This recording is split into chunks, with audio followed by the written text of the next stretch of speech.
अपने ACF syllabus की जो यूनिट 6 है उसको 4 सब पार्ट में डिवाइड किया गया है सिलेबस में ही। उनमें पहला जो सब पार्ट था जो था नॉन टिम्बर फॉरेस्ट प्रोडक्ट, इसे देख चुके हैं पिछले वीडियो में।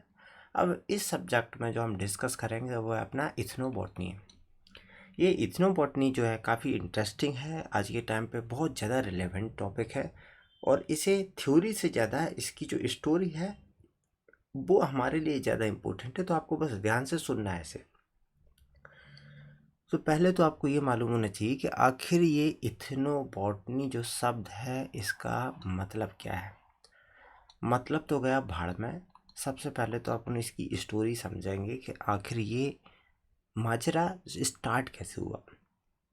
देखो हुआ क्या कि जो मिडवल यूरोप है, यूरोप के बाद जब इंडस्ट्रियल रिवॉल्यूशन हुआ तो इंडस्ट्रियल रिवॉल्यूशन में जो इन्हें डेवलपमेंट के नाम पे जो क्रिश्चियनिटी खड़ी की गई, उसने जो एंशियंट जो रोमन वगैरह थे उनके स्टार्टिंग के जो रोम ग्रीक सिविलाइजेशन थी वो जिस टाइप से मेडिसिन को यूज करते थे, तो इस टाइप के जो पोप का जब वहाँ पर जब मिडवल सोसाइटी में जब पोप डोमिनेंट हुए तो उन्होंने वो पुरानी चीज़ों को दबा दिया। धीरे धीरे जब इंडस्ट्रियल रिवॉल्यूशन हुआ तो लोग एक टाइप से कल्चरल रेनेसा आया, जिसमें लोगों ने ये ध्यान देना शुरू किया कि हम पहले कैसे थे। इसके साथ फिर क्या हुआ, बहुत सारी बीमारी आई और उन बीमारियों की दवाई खोजने का काम बहुत ज़ोर शोर से किया जाने लगा। अब ये जो दवाई खोजने का काम है इसके लिए फिर धीरे धीरे ब्रिटिश ने एक काम करना शुरू किया कि देखो ये तो कंपनियों की या फैक्ट्रियों की इतनी औकात नहीं होती है कि इतना हाई लेवल का रिसर्च करें और केमिकल से एक नया कंपोनेंट डेवलप करें। कल डिजीज़ होती है और 2 दिन के अंदर उसके लिए दवाई लॉन्च कर दें, ऐसा पॉसिबल नहीं है। उसका एक अच्छा एग्जांपल आजकल कोरोना चल रहा है कि जो जनवरी फरवरी के टाइम से आ गया और ये लगभग साल ख़त्म मीन्स मिड के ऊपर हो गया है, 6 मंथ हो चुके हैं और अभी तक हमारे पास कोई दवाई नहीं है उसकी। सेम थिंग होती है अगर जो पहले से बहुत सारे पेंडेमिक आ चुके हैं, कभी कॉलेरा है कभी कुछ, तो इन्होंने एक काम करना शुरू किया कि क्यों ना हम लोगों के पास जाएं और उनके पास जाकर के ये देखें कि वो कैसे ज़िंदगी जी, क्योंकि लोग पिछले 10-15 हज़ार सालों से इस ज़मीन पे हैं। तो ऐसा तो नहीं है कि उन्होंने कभी बीमारियों का सामना नहीं किया हो। तो आखिर वो ऐसे क्या तरीके हैं जिससे वो आज तक बचे हुए रहे हैं। तो इसमें इन्होंने फिर एक नया सब्जेक्ट स्टार्ट किया। सब्जेक्ट क्या किया, उन्होंने अपने टाइप से एक लोगों को रिक्रूट किया। ये इस टाइप के जो लोग थे जो ईस्ट इंडिया कंपनी का एक टाइप से पार्ट बन गए, ये क्या करते थे, किसी ट्राइबल कम्युनिटी के पास जाते थे और उसके अंदर जाके उनके घुल मिल के रहते थे। उनके अंदर ये देखते थे कि ये लोगों को जब बुखार आता है तो ये कौन सी, जो अपन बोलते हैं देहाती में कि लुखरिया खा ली, उखाड़ के खा ली, लुखरिया है, पेड़ पौधे हैं, पत्तियां हैं। तो ये देखते थे कि ये आखिर कौन सी लुखरिया को यानी कि प्लांट को उखाड़ के ये कंज्यूम कर रहा है। जब इनका पेन हो रहा है या कहीं स्ट्रेचेस, कहीं जॉइंट है, वो कोई दिक्कत आ गई तो क्या कर रहा है। तो ये जो इनका ऑफिसर था ये इन चीज़ को ऑब्जर्व करता, उन्हें रिकॉर्ड करता और फिर वापस आकर के अपनी फैक्ट्रियों में आ जाता। फैक्ट्रियों के मालिकों को ये इन्फॉर्मेशन बेच देता और जिसका रिजल्ट होता है कि फैक्ट्रियों के मालिक जो पहले 10 साल रिसर्च करेंगे तब एक मेडिसिन ले आ पाते थे, अब हर 2 महीने में 1-2 मेडिसिन लॉन्च कर देते हैं बाज़ार में और बोलने लगते हैं कि ये हमने किया। इससे क्या हुआ कि जो इंडस्ट्रियलाइजेशन हुआ मेडिसिन का वो पॉपुलराइज हुआ और एक टाइप से जो आज बोलते हैं हम एलोपैथी, ये एलोपैथी इस टाइप से खड़ा किया गया। तो एलोपैथी एक्चुअल में अपने आप में कुछ खुद नहीं था। भले ही आज हम केमिकल सिंथेसाइज करके उसे खुद पे खड़ा करने की कोशिश कर चुके हैं, आज खड़ा हो चुका है, लेकिन ओरिजिनलिटी में वो स्टार्टिंग जब हुई तो वो उसने इधर उधर की जो मेडिसिन थी उनकी चोरी करके खड़ा किया गया। तो ये जो काम किया गया है ये किसने किया, यही चीज़ को बोला गया इथनोबॉटनी। यानी कि आप किसी इथनिक यानी कि सोसाइटी में जाएंगे और सोसाइटी जो है वो पिछले 10-15 सालों से पेड़ों को यूज करती आ रही है। तो आप उनके पेड़ पौधों को इंट्रैक्शन जो है उस सोसाइटी का पेड़ पौधों के साथ उसकी स्टडी करोगे और ये देखोगे कि ये सोसाइटी इन प्लांट को कैसे कंज्यूम कर रही है, किस टाइप से यूज कर रही है, जिससे वो समझ सकें कि आखिर इन प्लांट का इम्पोर्टेंस क्या है और फिर उस हिसाब से अपन उसको प्रॉपरली यूज कर सकें। यूज क्या, इनका भले इंडस्ट्रियल रहा लेकिन फिर बाद में जब एक बार वो सिस्टम डेवलप हो जाता है तो उससे जो अदर यूजेज हैं वो जुड़ जाते हैं। तो आपको जो याद रखना है वो है कि इथनो का मतलब होता है एथनिक मतलब सोसाइटी और बॉटनी का मतलब होता है प्लांट। अब क्यों, क्योंकि मॉडर्नाइजेशन की वजह से यूरोप में तो ये चीज़ें ख़त्म कर दी गई, सबके सब एक से हो गए तो उनकी पुरानी चीज़ें तो बची नहीं। तो अब इनने जो इथनोबॉटनी का काम शुरू किया वो कर दिया अफ्रीका में और इंडिया में। तो जब अपने यहाँ ईस्ट इंडिया कंपनी आई थी तो अपने यहाँ की जो सोसाइटी थी, ट्राइबल्स थे, यहाँ पर मैं बार बार ट्राइबल्स की क्यों बात कर रहा हूँ, क्योंकि ये बात है आपके घर पे भी हो सकती है, लेकिन क्योंकि आप लोगों को इस टाइप से मॉडिफाइड कर दिया जा चुका है कि आपके पास आपका खुद का ट्रेडिशनल जो नॉलेज था वो डेवलपमेंट के नाम पे लॉस्ट हो चुका है, वो ख़त्म हो चुका है। आपके जो आपके फोर फादर थे उनसे कनेक्टिविटी ख़त्म हो चुकी है। तो अब आपको अपनी ही चीज़ें नहीं पता है। अब आपको जो ऐसी सोसाइटी जो अभी तक डेवलपमेंट के नाम पे ज़्यादा डैमेज नहीं हुई है, तो अगर आपको प्लांट्स के बारे में जानना है तो आपको उन्हीं के पास पहुंचना पड़ेगा, इसलिए बार बार ट्रैवल्स की बात की जा रही है। तो ये तो रही उसकी डेफिनेशन, किसकी, इथनोबॉटनी की। अब बात ठीक है जो भी है, अब इससे आगे डिस्कस कर लेते कि आज के टाइम पे हम इथनोबॉटनी आखिर क्यों पढ़ रहा है। अंग्रेज तो चलेगा, उनका जो इम्पीरियलिज्म का जो एम था, जो उन्होंने अपनी फैक्ट्रियों को खड़ा किया तुम्हारी ट्रेडिशनल नॉलेज के बेस पे, लेकिन फिर भी आज हम क्यों पढ़ें उस चीज़ को, उसके पीछे रीजन है। अंग्रेज तो चले गए लेकिन हमारी जो ट्राइबल सोसाइटी है वो आज भी ख़राब कंडीशन में है। ख़राब मतलब उनके पास जो इकोनॉमिकली है वो बहुत ज़्यादा कुछ स्ट्रॉन्ग होल्ड नहीं है। किस एस्पेक्ट में, जिस टाइप की हमारे पास नॉलेज है, हमें अपनी नॉलेज की तो बहुत वैल्यू है, लेकिन उनके पास जो ट्रेडिशनल नॉलेज है हमने उसे ऐसे समझा है खाली पीली की है। तो उनकी जो नॉलेज है वो कितनी वैल्यूएबल है वो उन्हें पता होगा, लेकिन हमने उनकी नॉलेज को कभी वैल्यू नहीं दी। तो वो भले ही नॉलेज पर्सन है, वो भले ही पीएचडी वाले हों, लेकिन फिर भी उनकी भिखारी जैसी कंडीशन हो रखी है।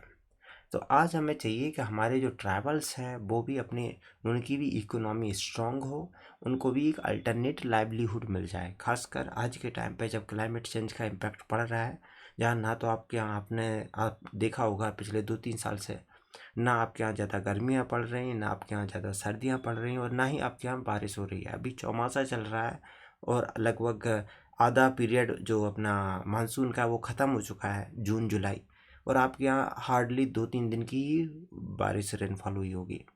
ये इस टाइप की है कि आपके यहाँ सभी पूरा में चेंज हो रहा है और इसका इम्पैक्ट सीधा सीधा पड़ रहा है ट्रैवल्स पे। तो आप चाहते हो कि जब तक ये चीज़ें वहाँ पर पहुँचें और सोसाइटी को दोबारा से पूरी पूरी ह्यूमन सिविलाइजेशन को थ्रेट कर दें, आप इस सोसाइटी को बचा सको।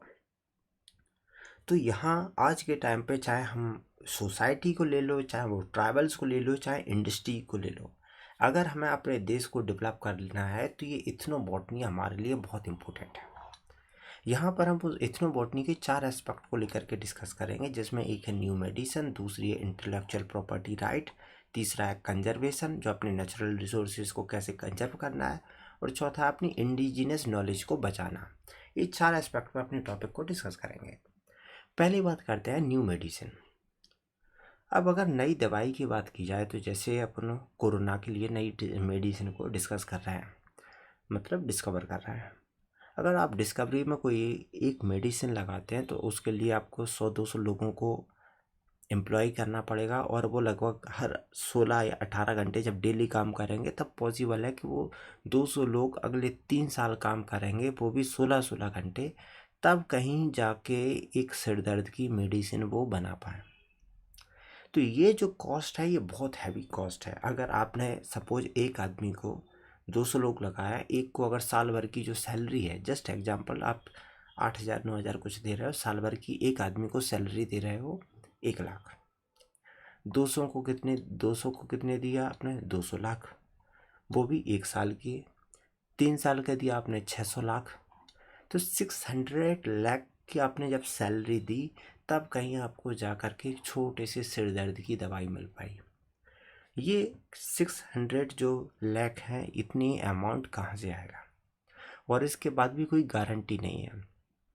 वहीं अपने पास क्या है, जो सोसाइटी है उसके पास पहले से ही बहुत सारा थोक के भाव में ज्ञान है, तो हम क्यों ना उनके ज्ञान को यूज करें। और दूसरी बात है कि अगर हम ऐसे मान लें कि हम हर प्लांट को, एक एक प्लांट को पकड़ेंगे और उस प्लांट को देखेंगे कि इसमें कौन कौन से केमिकल हैं और उस केमिकल का हमारी बॉडी पे क्या इम्पैक्ट पड़ता है, अगर इस हिसाब से जाएं तो हमारे पास देखा जाए तो जो बड़े साइज के ट्री हैं वो लगभग 2,65,000 के समथिंग ट्री स्पीसीज यानी कि प्लांट स्पीसीज है। और अभी तक हम हार्डली उनके 0.5% को ही बेटर तरीके से जानते हैं। ज़्यादातर के बारे में तो हमने कोई केमिकल एनालिसिस की ही नहीं है। तो अगर हम सब पे करने बैठे तो हमारे लिए कितना बिलियंस ऑफ बिलियन, बहुत ज़्यादा अमाउंट होगा। जितनी देश की जीडीपी है उसके 100 टाइम कर दोगे, तब कहीं जा कर के वो कुछ 50% प्लांट की आप एनालिसिस के लिए फंड निकाल पाओगे। और फिर टाइम की तो छोड़ ही दो। तो इसका एक सीधा सा तरीका है, सिंपल सा तरीका है कि हम क्या करेंगे, लोगों के पास जाएंगे और उनको ऑब्जर्व करेंगे कि उनके यहाँ जब सिर दर्द होता है तो वो कौन सी मेडिसिन ले लेते हैं।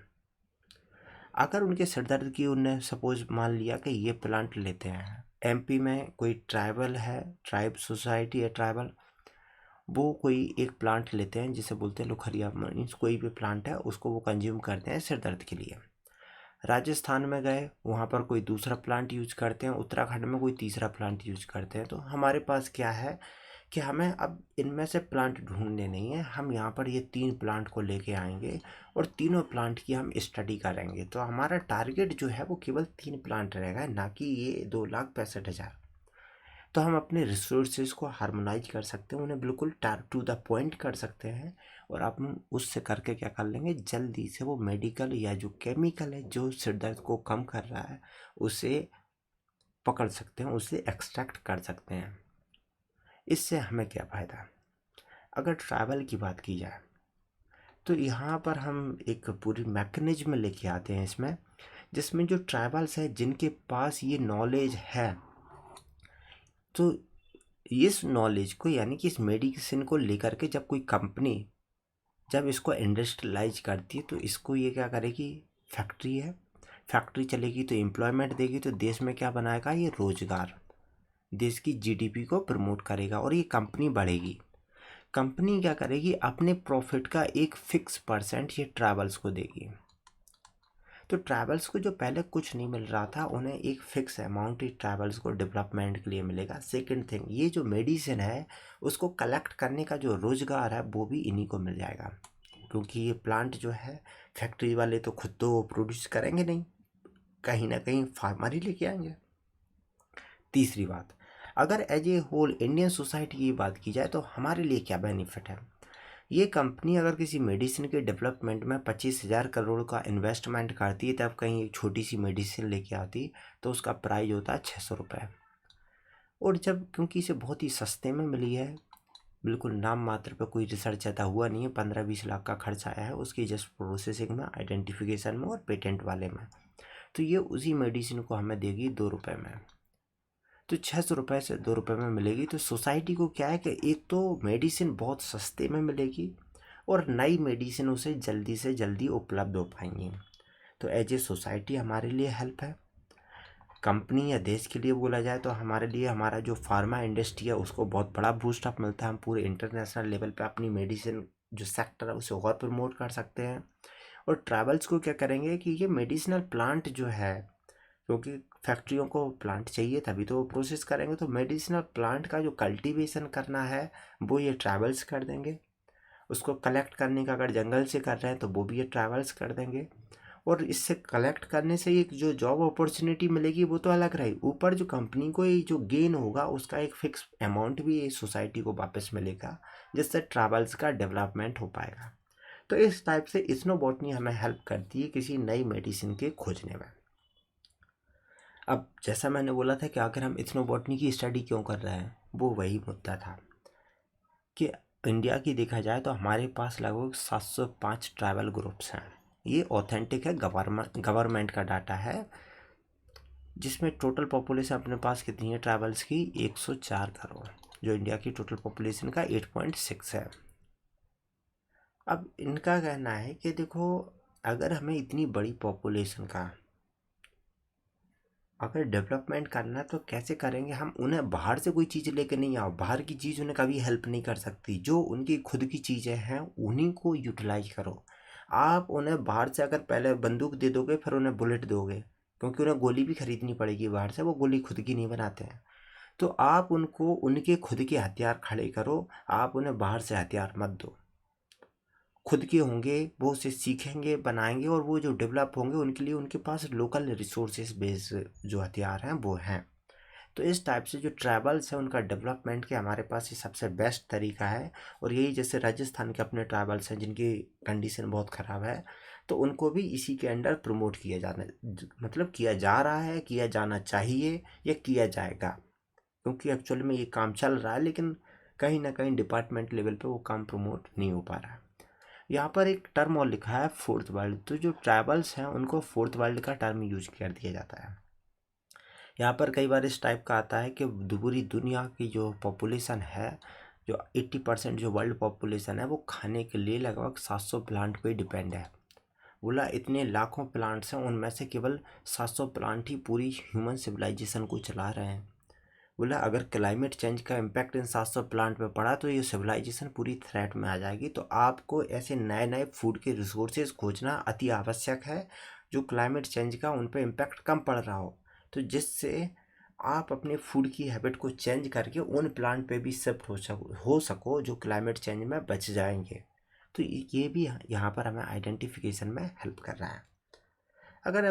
अगर गवर्नमेंट ऑफ इंडिया के एस्पेक्ट से बोला जाए तो गवर्नमेंट ऑफ इंडिया ने इसके लिए एक नेशनल बायोडाइवर्सिटी एक्ट आया था 2002 में। इससे पहले और अगर बैक में चला जाए तो आपने सुना होगा जो अर्थ समिट हुआ था 1992 में। अर्थ समिट में एक बात बोली गई थी कि हमें ये बायो प्रोस्पेक्टिंग वगैरह जो चीज़ें हैं उन पर काम करना चाहिए। तो क्योंकि आपके यहाँ गवर्नमेंट 92 के बाद स्टेबिलिटी थोड़ी कम थी बीच की, आपको पता है ये जो गवर्नमेंट आई गई है तो उसकी वजह से थोड़ा कम थी। और दूसरा अगर क्लियरली बोला जाए तो आपके यहाँ गवर्नमेंट में कुछ ऐसे लोगों का इंटरवेंशन था जो नहीं चाहते थे कि आप अपनी जो बायोलॉजिकल रिसोर्सेज हैं उसको स्ट्रॉन्ग करो, क्योंकि आज भी आपकी या अफ्रीका के लोग हैं, जो सोसाइटी है, उनको जो बायोलॉजिकली जो लूटा जा रहा है वो कौन लूट रहा है? यूरोपियंस। अभी भी वही चल रहा है। तो ये जो लूट मार है, अगर आप इस टाइप की कोई ऑर्गेनाइजेशन खड़ा करते हो तो ये लूट मार बंद हो जाए, मतलब बीच में बंद होगी। तो वो नहीं चाहते थे कि उनकी ये लूट मार बंद हो, तो उन्होंने बीच में आपको खड़ा नहीं करने दिया गया।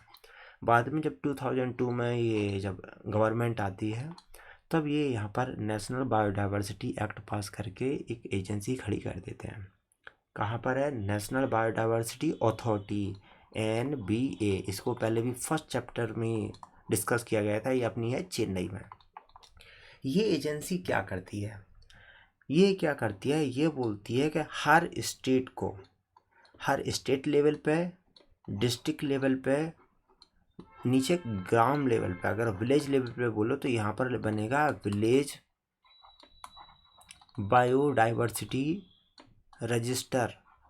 ये जो विलेज बायोडाइवर्सिटी रजिस्टर है, इसमें वो यही कर रहा है कि हर गांव के जो लोग हैं वो ये लिखेंगे कि उनके गांव में कौन कौन सी प्लांट है, यानी कि वो जैसे गांव में देहाती में बोलते हैं लोखरिया है, तो वो लिखेंगे कि कौन कौन से प्लांट हैं और उस प्लांट का क्या उनके लिए मेडिसिनल पर्पज है, कहाँ पर वो सूजन आने पे लगता है, फोड़े आने पे लगता है, जुकाम होने पे कौन सी लेते हैं, पीलिया होने पे क्या लगाते हैं।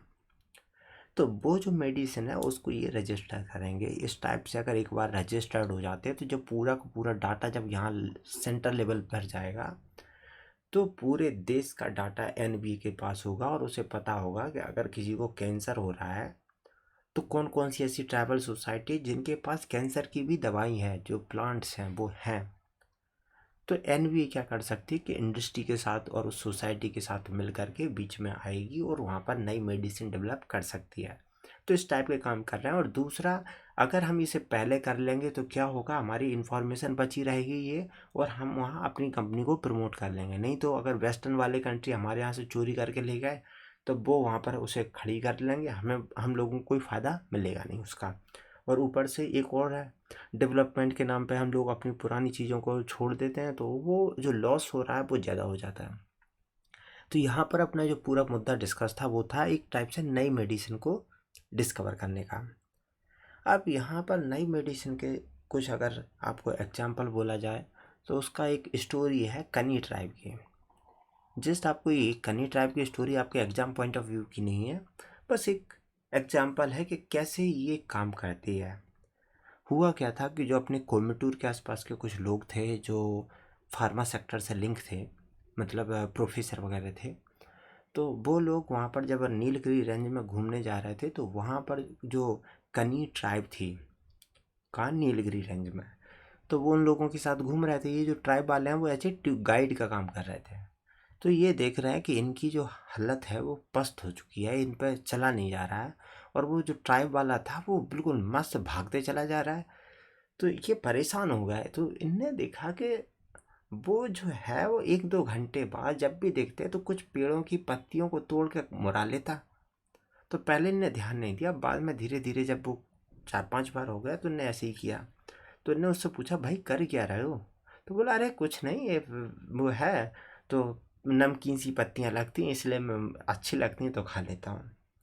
तो इन्होंने बोला, हाँ कुछ तो रीज़न है भाई। जब इन्होंने कंटिन्यू इंसिस्ट किया तो उनने पहले बताया नहीं, लेकिन ये क्योंकि इन्हें पता था कि इस टाइप की चीज़ें हैं तो ये लोग फिर उसके पीछे पड़ गए। फिर बाद में धीरे धीरे उस पर इंसिस्ट किया, क्योंकि जो सोसाइटी होती वो बोला वो एकदम नहीं बताती, किसी रीज़न ही उसके पीछे है कि हमने इस टाइप का बवाल खड़ा कर रखा है यहाँ पर कि जैसे कोई सामने वाला है ना, वो तो बेवकूफ़ टाइप के हैं, निकम्मे टाइप के, गधे टाइप के हैं, उन्हें कुछ नहीं है। हम एजुकेटेड हैं, हम ग्रेजुएट हैं, पोस्ट ग्रेजुएट या पीएचडी है, सारी जहाँ की जो इन्फॉर्मेशन है वो हमारे पास ही है। जबकि एक्चुअल में बोला जाए तो जो हम एकेडमिक वाले होते हैं, ये नॉलेज वाले पर्सन नहीं होते हैं, ये एक ट्रेंड टाइप के हैं। इनको नॉलेज सिस्टमेटिक वे में दिया जाता है, इनकी जो थिंकिंग की वे है उसे सिस्टमेटिक वे में ट्रेंड किया जाता है और उसी वे में ये थिंक कर सकते हैं, उससे बाहर नहीं जा पाते। तो वही काम था। फिर इन्होंने उसको जब इंसिस्ट किया धीरे धीरे, तो उसने बताया कि ये जो पेड़ था, ये पेड़ जो है वो थकावट नहीं आने देता और उनकी पूरी सोसाइटी उसको यूज करती है। इसके बाद फिर जब ये लोग वापस आए कोयम्बटूर तो वहाँ पर इन्होंने एक आयुर्वेद्य फार्मेसी थी, उनके साथ ये बात किया, इसके साथ आयुर्वेद फार्मेसी वालों के साथ। बाद में आयुर्वेद फार्मेसी वाले और ये जो जो प्रोफेसर वगैरह लोग थे वो और ये ट्राइब वाले तीनों लोग एक साथ आए और इन्होंने एक कॉन्ट्रैक्ट साइन किया। इन्होंने किया कि जो ट्राइबल हैं वो वहाँ से जंगल से इस प्लांट को कलेक्ट करेंगे और वो कलेक्ट करके देंगे आयुर्वेद फार्मेसी वालों को। आयुर्वेद फार्मेसी वाले उससे एक मेडिसिन बनाएंगे जिसको जीवनी के नाम से बेचा गया था। जो ब्रांड नेम है वो जीवनी के नाम से था।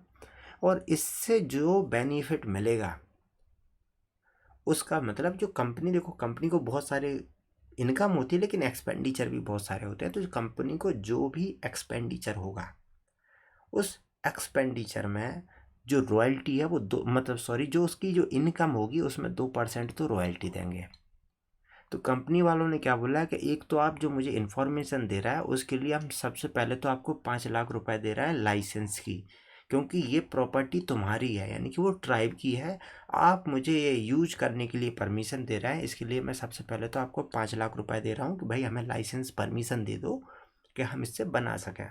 क्योंकि पब्लिक में उसने इन्फॉर्मेशन दे दी ट्रैवल्स ने, लेकिन इसका मतलब ये नहीं कि कंपनी यूज कर ले, बोला अब तो हमें मालूम पड़ गई अब तो हम उखाड़ ही लेंगे। हाँ, इस सोसाइटी की जो है प्रॉपर्टी थी वो इंटेलेक्चुअल प्रॉपर्टी इस सोसाइटी की थी।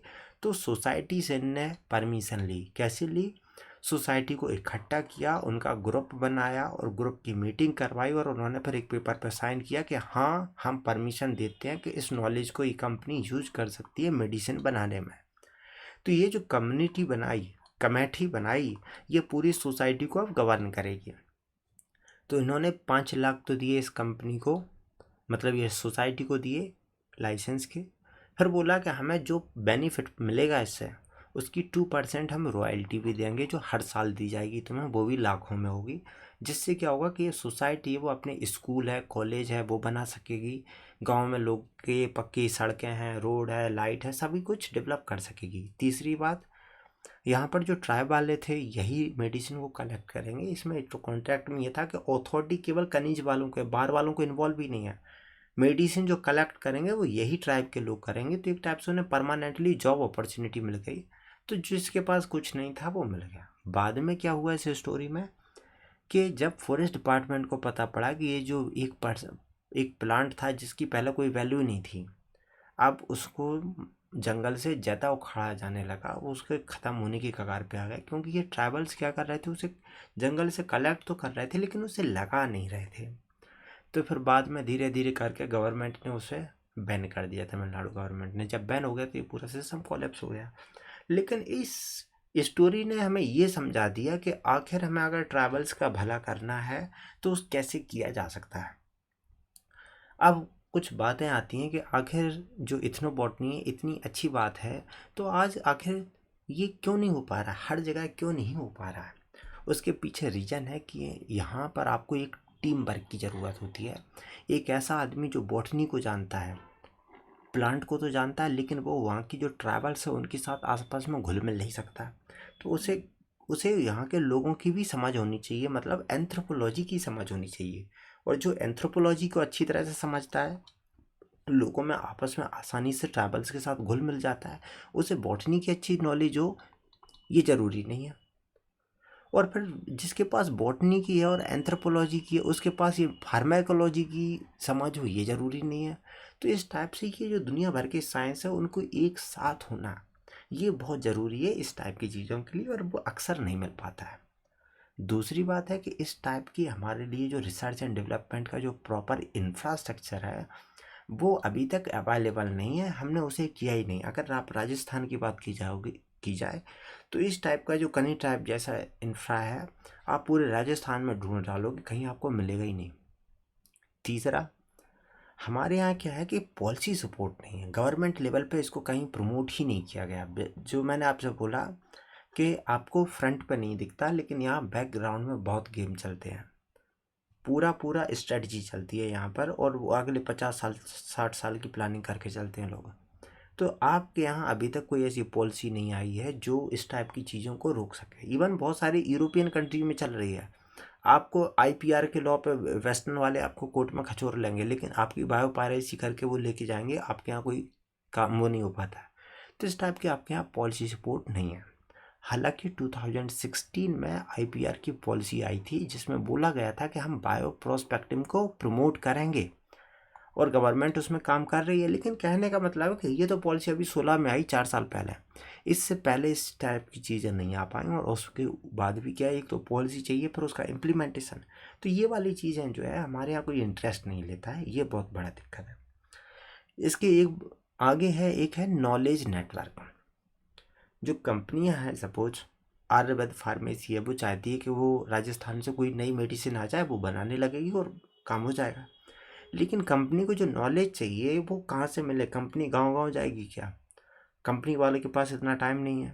दूसरा, विलेजर्स के पास ऐसा टाइम नहीं है कि वो इकट्ठे होकर के कंपनी के साथ कंबाइंड लिया करके कॉन्ट्रैक्ट कर सकें। तो इस टाइप के इशू हैं, और ये बकाया की बहुत सारे हैं। तो इसके लिए हालांकि ये काम किया गया था, traditional knowledge digital library CSI ने किया था, जो अपनी आयुष मंत्रालय है उसके साथ। इन्होंने एक ऑनलाइन प्लेटफॉर्म बनाया था जिसमें हमारी जो ट्रेडिशनल नॉलेज है मेडिसिनल प्लांट के बारे में, उसको एक लाइब्रेरी बनाई थी, एक डिजिटल पूरी लिस्ट बनाई थी। और इसको क्यों किया गया था? क्योंकि उस टाइम पे केस हुआ था, नीम को जो अमेरिका है वहाँ पर पेटेंट कर दिया था, नीम को और हल्दी को, टर्मरिक को। तो कंपनियों ने उसको पेटेंट करवा लिया और बोल दिया कि ये तो नीम है, वो इसके जो कंपोनेंट है इसे हमने आइडेंटिफाई किया है, इसकी ये प्रॉपर्टी है, फलानी ढिमका प्रॉपर्टी है, और अब कोई कंपनी इसे यूज करती है उसका हमें पेटेंट का वो पैसा देगी, रॉयल्टी देगी। तो अगर हम वहाँ पर नहीं लड़ते तो पता पड़ता कि इस टाइप की कंपनियाँ यूरोप में खड़ी हो गई हैं और वो हमसे ही बोल रहे हैं कि ये ट्रेडिशनल नॉलेज को हमें पैसा दो।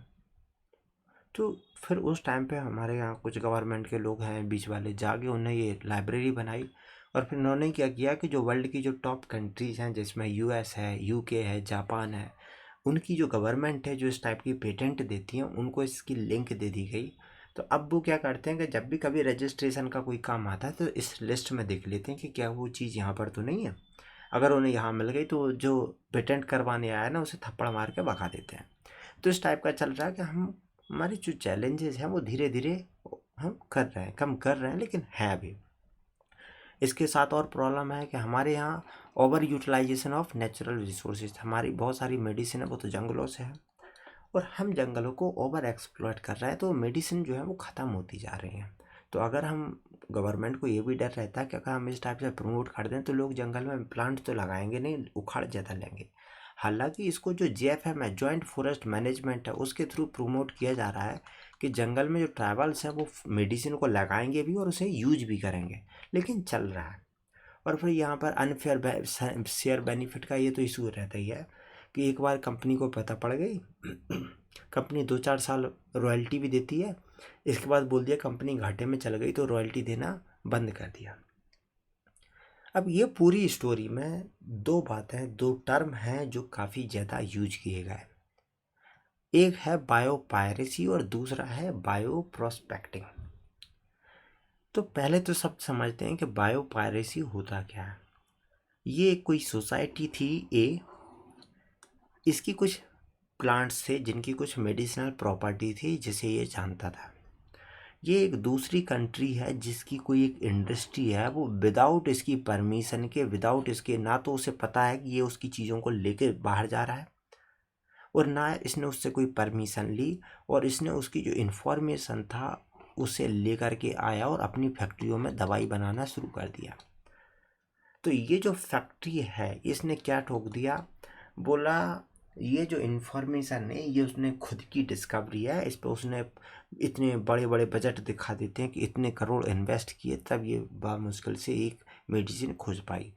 तो ये बजट दिखा के क्या करते हैं कि जो उनकी गवर्नमेंट है उनसे भी ये रिलैक्सेशन में ले लेते हैं कि भाई हमने इतना पैसा फंड जो है वो इन्वेस्ट किया है इस मेडिसिन की डिस्कवरी में, तो हमें थोड़ा टैक्स रिलैक्सेशन दिया जाए, और उधर सोसाइटी को भी कुछ नहीं देते। तो इस टाइप से एक कंट्री या लोगों की इंफॉर्मेशन को यूज कर लेते हैं दूसरी वाले। इसी क्या बोलते हैं, बायो पायरेसी। मतलब पायरेसी तो है लेकिन यहाँ बायोलॉजिकल थिंग्स की है। इसमें मैंने आपको एग्जाम बताया था कि जैसे टर्मरिक है, अपनी जो हल्दी है, और नीम है, इसको दोनों जगह, टर्मरिक को यूएस में पेटेंट किया गया था और हल्दी को, ये नीम को यूएस और यूरोप दोनों जगह पेटेंट किया गया था। एक और बात आपको बता दूं, जैसे अपनी गाय है, इंडियन जो काउज है, इनकी 3-4 बहुत स्पेसिफिक कैरेक्टर है। एक तो है इनका A2 जीन। जो यूरोपियन गाय हैं उनमें होता है A1 जीन, जो मिल्क का है, मिल्क प्रोड्यूसिंग जो सेल्स है उनमें जो प्रोटीन होती है, काऊ की जो प्रोटीन है मिल्क की, वो प्रोटीन अपनी जो होती है वो A2 प्रोटीन को प्रोड्यूस करने वाले जो जीन है वो होते हैं A2 जीन, जबकि यूरोपियन जो काउज है उनमें होता है A1 जीन। A1 जीन होता है वो कैंसर कॉजिंग है, जबकि A2 नहीं है। अब इसका रिजल्ट क्या हो रहा है कि हमारी जो गाय हैं वो यूरोप तक पहुंच गई हैं। ऑस्ट्रेलिया में इंडियन काउज को यहाँ से लेकर के वो उन्हें उनकी पूरा एक एनिमल हस्बेंड्री पूरा चल रहा है। मतलब उन्होंने अपनी गायों को रिप्लेस कर दिया इंडियन काउज से। हम लोगों को पता ही नहीं है कि हमारे पास क्या रिसोर्सेस हैं, वो तो बाहर जा चुके हैं। एक बार वो उनके पास पहुंच गया, फिर उनने क्या किया कि ब्रीडिंग कर दी उनकी काउज के साथ और अपनी काउज के साथ। तो इसके बाद क्या है कि उनकी काऊ में A2 जीन लेके आ गए, वो ना तो उनकी बची ना अपनी बची, बीच में वो हाइब्रिड वैरायटी आ गई। अब इससे क्या है कि तुम दावा नहीं ठोक सकते और वो उन्हें जो चाहिए था वो ले लिया। तो इस टाइप की पूरी सिस्टमेटिक वे में चली जा रही है और हमें पता नहीं पड़ता है। तो ये चीज़ें, और हमसे बोल दिया जाता है कि तुम्हारी गाय तो बहुत घटिया होती है। तो ये चीज़ें हैं कि हमारे पास जो रिसोर्सेज है पहले उन्हें समझो कि उनकी क्वालिटी क्या है, दूसरे से पहले अपने रिसोर्सेज को समझो। तो बायो पायरेसी कैसे की जा रही है ये समझ में आया। अब बायो पायरेसी तो एक इलीगल तरीका है, तो कुछ लीगल भी ऐसा होगा जिसमें लोग प्रमोट करें। इसे बोलते हैं बायो प्रोस्पेक्टिंग। इसमें क्या किया जाएगा कि एक सोसाइटी मतलब लीगल तरीके से एक सिस्टमेटिक वे से हम किसी सोसाइटी के पास जाएंगे, वहाँ पर सर्च करेंगे नई ड्रग्स, उस सोसाइटी वालों को इकट्ठा करेंगे और उनसे परमिशन लेंगे, फिर हम उसको कॉमर्शियल एक्सप्लॉइट करेंगे। जो बेनिफिट होगा वो हम उस सोसाइटी को भी देंगे, हम अपने पास भी रखेंगे और गवर्नमेंट को भी देंगे। तो इस टाइप से जो लीगल तरीके से हम ये नई मेडिसिन को खोजने का जो तरीका है, उसको कॉमर्शलाइज करने का तरीका, इसे बोलते हैं बायो प्रोस्पेक्टिंग। और इसका उल्टा क्या हो गया? Bio piracy. तो अभी तक जो हमारा डिस्कशन था वो तो था नई ड्रग्स की डिस्कवरी पे। अब यहाँ पर अपन बार बार इंटेलेक्चुअल प्रॉपर्टी राइट की बात कर रहे हैं, तो उसे भी देख लेते हैं। ये जो आईपीआर जो बनाया गया है, इसके लॉ की जो शुरुआत है वो पूरी पूरी वेस्टर्न कंट्रीज की देन है। तो इनने किया क्या, जो भी चीज़ें हैं नई बनाई हैं, क्योंकि उन्हें अपने देखो जो उनका कल्चर था, जब इंडस्ट्रियल रिवॉल्यूशन हुआ तो उन्होंने जो अपने पुराने ट्रेडिशन थे वो एक टाइप से सबके सब छोड़ दिए। बोला ये तो अविकसित लोग हैं, वो है फलाना है ढिमका है।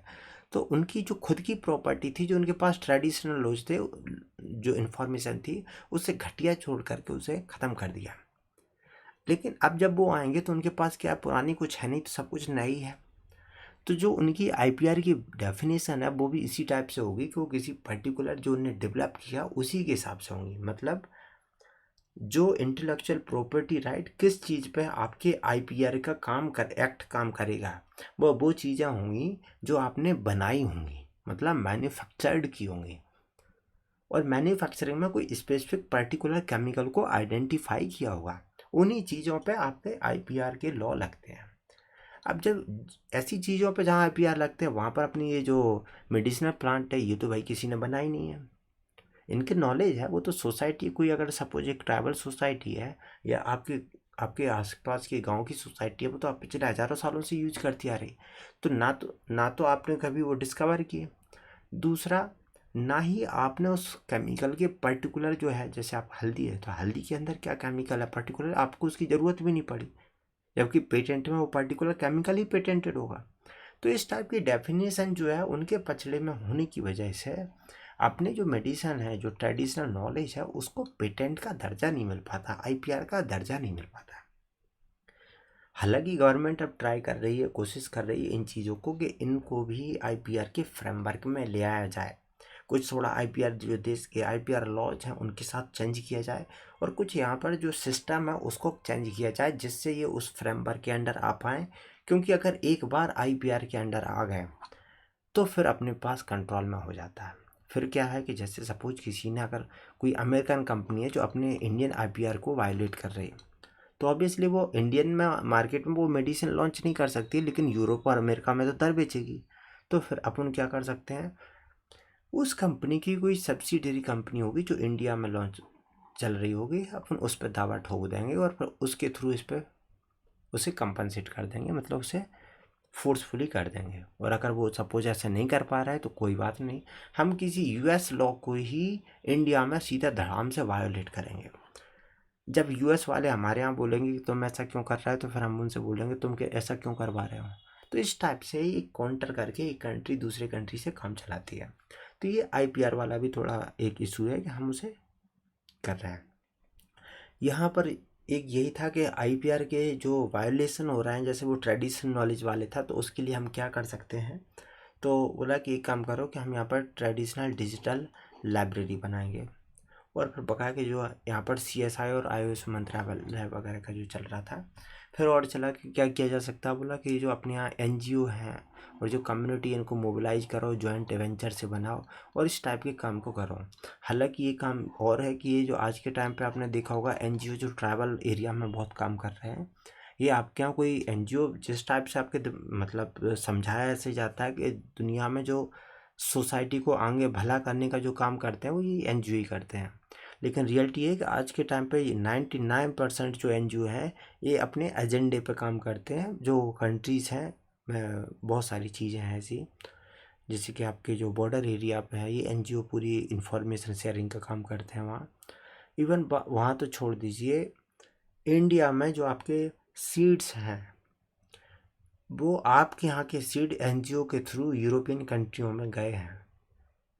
कि कहीं बाहर के नहीं, आपके यहाँ के एनजीओ हैं, उनमें काम करने वाले आपके यहाँ के लोग हैं, बस पैसे के लिए कुछ के लिए वो जा रहा है 5-10 लाख दे दिए फूल करके, एनजीओ वालों ने यहाँ की पूरी प्रॉपर्टी पहुँचा दी उन्हें। ऐसा ऐसा बहुत सारी जगह के, एक दो नहीं है, हज़ारों में एग्जाम्पल हैं इसके। तो ये जो एनजीओ हैं वो भी आपके यहाँ बायोपायरेसी का बहुत बड़ा रोल प्ले कर रहे हैं। फिर ये चल रहा है कि बेनिफिट शेयरिंग वगैरह का काम चल रहा है कि इस टाइप को कैसे प्रमोट किया जाए, कैसे आईपीआर लॉ जो है उन्हें स्ट्रॉन्ग किया जाए और इस टाइप की जो इन्फॉर्मेशन शेयरिंग है उसको बचाया जा सके। तीसरा जो हमारे इथनोबॉटनी का जो इम्पैक्ट है वो है कंजर्वेशन में। देखो, हमने जब से ये इंडस्ट्रियल रिवॉल्यूशन हुआ है, जब से हम आज के टाइम पे हम बोलने लगे कि मॉडर्न हो गए हम, तब से हमने मॉडर्नाइजेशन के नाम पे केवल एक ही काम किया है कि जो वेस्टर्न बिलीव है, वो चाहे रिलीजियस बिलीफ मान लो, वो एक्चुअल में रिलीजियस बिलीफ है। जो आपने अगर कभी पढ़ा हो कि 6 दिन में ये दुनिया बनी थी, जो फादर सुरेज की थ्योरी थी, फिलोसफी थी, तो वो उस रिलीजियस फ्रेमवर्क का, उसमें बहुत सारे हैं, उस पूरी वेस्टर्न रिलीजियस फ्रेमवर्क का जो हुआ है, उनकी थ्योरी ये है कि इस दुनिया में ईश्वर ने, जो भी उनका है गॉड, उसने आपको बनाया है और आपके चारों तरफ जो भी चीज़ें हैं वो आपको यूज करने के लिए है। मतलब आपके अलावा इस दुनिया में जो भी चीज़ें हैं वो गॉड ने आपको यूटिलाइज करने के लिए बनाई है।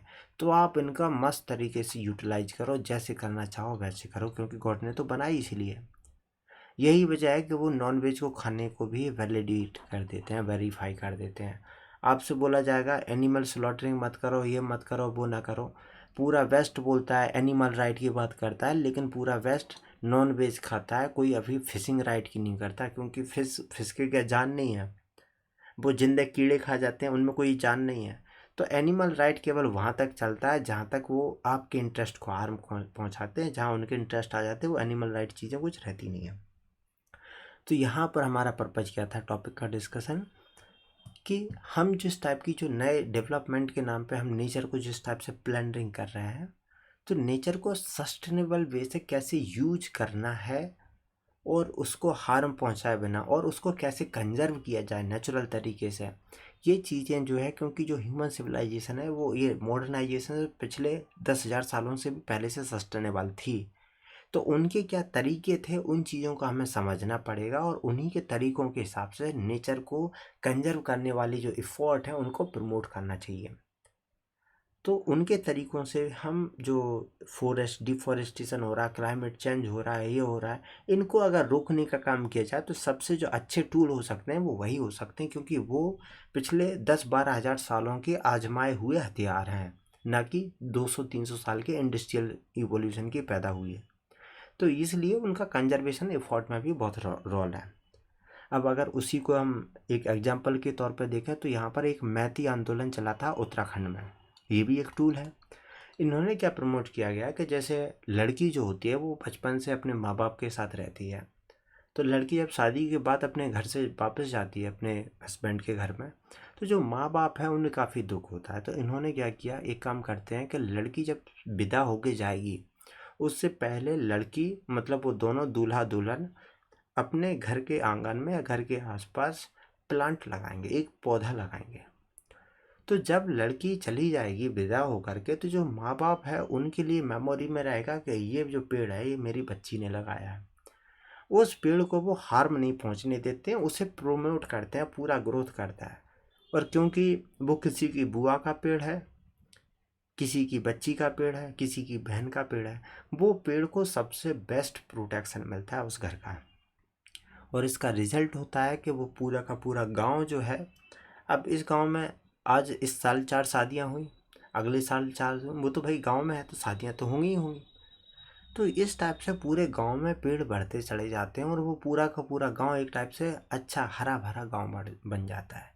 तो ये एक टाइप से आपने कल्चरल टूल यूज किया वहाँ की हरियाली को प्रमोट करने का, तो ये क्या है, कंजर्वेशन एफर्ट हो गया। ये उत्तराखंड का है, चामोली डिस्ट्रिक्ट जो है वहाँ पर इसको प्रमोट किया गया। तो इस टाइप से देख सकते हो कि आप कैसे अपने सोशल टूल को यूज करके कर सकते हो, तो यहाँ पर उसका रोल है। और एक लास्ट है कि ट्रेडिशनल नॉलेज है उसको कैसे प्रमोट किया जाए। आपके यहाँ पहले क्या टूल था, जो एंशियंट सोसाइटी है, आज भी ट्राइबल सोसाइटी है, कि जो दादा हैं वो 3 लोग हो, ग्रैंडफादर, फादर और यहाँ सन, ये तो काम कर रहा है फील्ड में। खाली घर में कौन बैठे हैं? ग्रैंडफादर और जो बच्चा है वो। फिर ये दादी नानी की कहानियाँ चलेंगी इनके बीच में, और ये एक्चुअल में पूरा का पूरा जो कल्चर है उसे शिफ्ट करेंगे। इनके पास पिछले 60 से 80 ईयर के आसपास का जो अपना खुद का एक्सपीरियंस है, प्लस इन्होंने अपने जो पूर्वजों से जो इन्फॉर्मेशन है वो है। इस पूरे इन्फॉर्मेशन गेन को इन्होंने सीधे सीधे तरीके से थ्रू स्टोरीज, कहानियाँ, जो इनके लाइफ के एक्सपीरियंस है उसके थ्रू इन्होंने अपने जो नाती था उसको शिफ्ट कर दिया, नाती पोती जो भी है उसको शिफ्ट कर दिया। और वो भी उसे पता नहीं पड़ा, वो कहानियों के थ्रू, नॉर्मल डिस्कशन के थ्रू इसने पूरी ऑब्जर्व कर ली। तो इस टाइप से ट्रेडिशनल नॉलेज जो है वो एक से दूसरे पीढ़ी दर पीढ़ी शिफ्ट होती गई, चलती रहती थी। मॉडर्नाइजेशन का इम्पैक्ट ये पड़ा कि ये जो कनेक्शन था इसे ख़त्म कर दिया। तो ये जो है जो ट्रांसफ़र था वो रुक गया। उसका रिजल्ट ये हो रहा है कि हम अपनी सोसाइटी के जो अपने ट्रेडिशनल नॉलेज थे उन्हें भूलते जा रहे हैं। एक एग्जांपल है, गांव में जब मैं छोटा था उसी टाइम पे जब हम लोग गांव में थे तो पीलिया हो जाता है, जिसे हम जो प्लाज्मोडियम करता है ब्लड में, ब्लड आरबीसी है वो बहुत ज़्यादा टूटने लगती है। तो गांव में उस टाइम पे एक पेड़ होता था, उसको तोड़ा उसकी जड़ और जड़ को हाथ से बांध दिया। 2 दिन बाद पीलिया साफ हो जाता था। इवन जो गांव में झाड़ फूंक का काम करते हैं वो उस पीलिया को झाड़ देते थे और वो पीलिया 1 दिन बाद ख़त्म हो जाता था। अब हमने क्या कर दिया कि ये जो लखरिया है जिसको यूज करते थे या जो झाड़ फूकना है उन्हें बोल दिया ये दकियानूसी चीज़ें हैं। क्यों? क्योंकि हमने जिस टाइप के ट्रेंड किया ब्रेन से, हम जिस टाइप के एजुकेशन सिस्टम में ट्रेंड होके आए हैं वो चीज़ें हमें सूट नहीं करती हैं, हमें समझ में नहीं आती हैं। जिस चीज़ को हम नहीं समझते हम उसे समझते हैं ये बेवकूफ़ है। तो उसका रिजल्ट होता है कि हमने उन चीज़ों को ख़त्म करना शुरू कर दिया। तो जो नॉलेज था वो ऐसा नहीं कि काम नहीं कर रहा है, बस ये है कि वो जो सिस्टम है उसको हम नहीं समझते। लेकिन यहाँ पर ऐसा है कि भाई ना समझना एक अलग बात है, लेकिन अगर आप उसको ना समझने को भी आप नेग्लेक्ट ही कर दोगे तो वो थोड़ा नॉलेज ही ख़त्म हो जाता है। तो ये चीज़ें चल रही हैं। तो यहाँ पर काम है कि कैसे ये ट्रेडिशनल नॉलेज को बचाया जाए। तो ये जो लिंकेज थी इसको वापस रीस्टोर करो।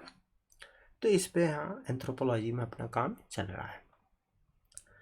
अब एंथ्रोपोलॉजी के बाद एक काम और चलता है, वो है प्लांट डोमेस्टिकेशन का।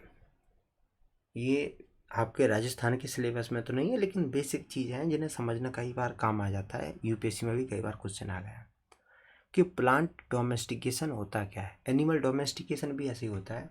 देखो, इंसान की ज़रूरतें पड़ी, एंशियंट टाइम से इंसान को जब ज़रूरतें पड़ी, इंसान अपने आसपास के पेड़ पौधों को देखेगा और देखेगा कि उन्हें के खाने से उन्हें फ़ायदा है, नुकसान नहीं है। तो फिर वो क्या करेगा कि वो प्लांट जो है उसे लेके आएगा और अपने के घर के आंगन में, आसपास खेतों में लगाना शुरू कर देगा। तो इसी टाइप से उसने गेहूं को कभी ना कभी डोमेस्टिकेट किया गया होगा। उसी टाइप से जैसे कुत्ता है, बिल्ली है, चूहा है, अपन जिससे पालने नहीं लगते तो पालतू बनाना। तो ये जो प्लांट डोमेस्टिकेशन मतलब प्लांट को पालतू बनाना, एनिमल डोमेस्टिकेशन मतलब एनिमल को पालतू बनाना। कभी तो कभी ये वाइल्ड जंगली रहे होंगे, बाद में इन्हें पालतू बनाया गया। अब जब हम पालतू बनाते हैं तो उसके पीछे अपने कुछ कैटेगरी होती हैं, कुछ क्राइटेरिया होते हैं। अपन टाइगर को पालतू नहीं बनाते, अपन गाय को पालतू या बैल को पालतू बना लेते हैं। बैल को पालतू इसलिए बनाया क्योंकि वो अपने खेत में काम करने का है। टाइगर किस काम में, ना तो वो खेत के काम का है ना कहीं बाहर काम करेगा। सिक्योरिटी का इतना ज़्यादा पर्पज है नहीं, पता पड़ा घर वालों की सिक्योरिटी कर दी उसने। तो अपन कोई भी एनिमल को जब डोमेस्टिकेटेड करते हैं तो हम आर्टिफिशियली उसे सेलेक्ट करेंगे, लेकिन किसी फिक्स पर्पज के लिए। तो डेफिनेशन है, इसे एक बार देख लेना, समझ में आ जाएगा। अब पर्पज क्या होगा, मतलब डोमेस्टिकेशन का पर्पज क्या हो सकता है? आपकी फूड सप्लाई हो सकती है, इसेंशियल मेडिसिन मिल सकती है। घोड़ा को आपने पालतू इसलिए बनाया क्योंकि आपको तेज ट्रांसपोर्टेशन की ज़रूरत थी, या फार्म को, बुल को यानी कि बैल को बनाया क्योंकि फार्म में पावर की ज़रूरत थी। तो इस टाइप की जो आपकी ज़रूरतें थी उनके हिसाब से आपने चीज़ों को डोमेस्टिकेटेड कर दिया। इसमें फिर कुछ चैलेंजेस भी आते हैं। चैलेंजेस का मतलब होता है कि जब कोई चीज़ एक बार डोमेस्टिकेटेड हो जाती है तो उसकी जो प्रॉपर्टी है वो नहीं रहती, वो प्रॉपर्टी धीरे धीरे समय के साथ गिरने लगती है। क्यों गिरती है? क्योंकि वो जब उसको जो जंगल में यानी कि नॉर्मल कंडीशन, वाइल्ड कंडीशन में जो रहती थी, तो उसे बहुत सारे टाइप के चैलेंजेस थे। चैलेंजेस थे तो उस टाइप से उसका जीनोटाइप डेवलप हुआ था। जब उसको चैलेंजेस ख़त्म हो जाएंगे तो वो जीनोटाइप धीरे धीरे डिसइंटीग्रेट हो जाएगा। फॉर एग्जांपल है कि जो जंगली जानवर हैं उनको इतनी बीमारियां नहीं होती जितनी डोमेस्टिकेटेड को होती, क्योंकि इनकी अब रेजिस्टेंसी उतनी बचती नहीं है। एक और है टॉपिक इसमें, प्लांट इंट्रोडक्शन। देखो, आपको अगर अपने देश की इकोनॉमी बढ़ानी है तो या तो आप प्लांट को डोमेस्टिकेटेड करो, मतलब जंगल से ढूंढ ढूंढ के नए नए प्लांट ले आओ और उन्हें खेतीबाड़ी के सिस्टम में लेके आ जाओ, डोमेस्टिकेशन करो। अब इसके लिए तो पॉसिबल है नहीं कि आपके पास इतना टाइम हो या गवर्नमेंट के पास टाइम हो। तो क्या करेंगे कि ऐसा देखेंगे, कोई ऑस्ट्रेलिया वाले अगर कोई प्लांट था जिसका फूड बहुत पौष्टिक था, ऑस्ट्रेलिया वाले उगाते थे, तो क्या करेंगे, वहाँ से मंगा लेंगे और अपने राजस्थान के खेतों में लगा देंगे। तो इसे बोलते हैं प्लांट इंट्रोडक्शन, नए एरिया में इंट्रो करना उसको। हालांकि इंट्रोडक्शन के दो टाइप होते हैं, एक है डायरेक्ट, दूसरा है इनडायरेक्ट। डायरेक्ट का मतलब हुआ यहाँ से प्लांट सीधा उखाड़ा और उसे लेकर के आ गए और सीधे इंडिया में डायरेक्ट प्लांटेशन काम करना शुरू कर दिया। अब ऐसा अक्सर नहीं हो पाता है क्योंकि यहाँ की क्लाइमेटिक कंडीशन और यहाँ की क्लाइमेटिक कंडीशन एक जैसी मिल जाए, मतलब सिमिलर कंडीशन मिले, तभी वो प्लांट सही से काम कर पाता है। दूसरा होता है इनडायरेक्ट। इसमें क्या होता है कि कोई प्लांट हम लेकर के आए, उसे डायरेक्ट ना लग के उसे यहाँ पर लैब में लेके आए, इससे कुछ कैरेक्टर लिए, अपने जो लोकल प्लांट था उसको लिया, इसके कैरेक्टर इसके साथ ऐड किए और एक नया प्लांट बनाया और इस नए प्लांट को यहाँ अपने इंट्रोड्यूस किया। तो इसके कुछ कैरेक्टर लिए गए, तो इस टाइप से इसे हमने इनडायरेक्ट इंट्रोड्यूस किया। बस आपको इतना ही समझना है, जैसे अपने यहाँ यूकेलिप्टस ऑस्ट्रेलिया से ले आए थे, कैजुराना है, पॉपुलर है, तो ये क्या है, सीधे सीधे डायरेक्ट इंट्रोड्यूस है। सेकेंडरी यानी कि इनडायरेक्ट या सेकेंडरी इंट्रोडक्शन जिसे बोलते हैं, उसमें क्या है कि जैसे कल्याण सोना हमने वैरायटी बनाई, तो हम वैरायटी जो बनाते हैं उसमें जीनोटाइप किसी बाहर से लेके आए और अपने लोकल जीनोटाइप के साथ मिला करके एक नई वैरायटी बना दी। फिर इसकी इम्पोर्टेंस वगैरह होते, क्या होगा कि हम लेके क्यों आए, क्योंकि हम अपने यहाँ प्रोडक्शन बढ़ाना चाहते थे, कोई ऐसी चीज़ प्रोड्यूस करना चाहते थे जो हमारे यहाँ नहीं हो पाई थी। एक इंट्रोडक्शन का एग्जांपल है, जैसे कि पेंसिल इंडस्ट्री है, तो पेंसिल का जो जूनिपर्स के जो प्लांट है जिसके नाम में ही जापान का कुछ जुड़ा हुआ है, तो वो पेंसिल इंडस्ट्री की रिक्वायरमेंट है, लेकिन वो प्लांट अपने यहाँ नहीं होता था, तो क्या किया, उस प्लांट को लेके आया और अपने यहाँ इंट्रोड्यूस कर लिया। तो इस टाइप से आपको जो रिक्वायरमेंट है उसके हिसाब से आप नए नए प्लांट लगा लेते हो। कुछ जगह जैसे क्रॉप को इम्प्रूवमेंट करना है, तो जैसे कुछ वीट की वैरायटी है, उन बाहर से जीनोटाइप लेकर के अपने यहाँ लेके आया और फिर यहाँ की जो स्पीसीज थे उसमें जीनोटाइप को ऐड कर दिया गया। अब इसमें कुछ चैलेंजेस भी होते हैं। जब आप बाहर से प्लांट इंट्रोड्यूस करते हो तो ऐसा नहीं होता है कि हमेशा सब कुछ सही हो। कभी कभी क्या होता है कि हमने ऑस्ट्रेलिया से अपने यहाँ मान के चलो जो फूड है उसकी कोई कम क्राइसिस पड़ रही थी, हाइल्ड वैरायटी के क्रॉप मंगा लिए ऑस्ट्रेलिया से। जो हाइल्ड वैरायटी के क्रॉप आए, वीट में कुछ खरपतवार के भी सीड मिले थे, तो उसके साथ साथ वो खरपतवार भी अपने यहाँ आ गए। तो इस टाइप से कुछ नए नए प्लांट अपने यहाँ आ जाते हैं जो अपने इकोसिस्टम को बर्बाद कर देते हैं।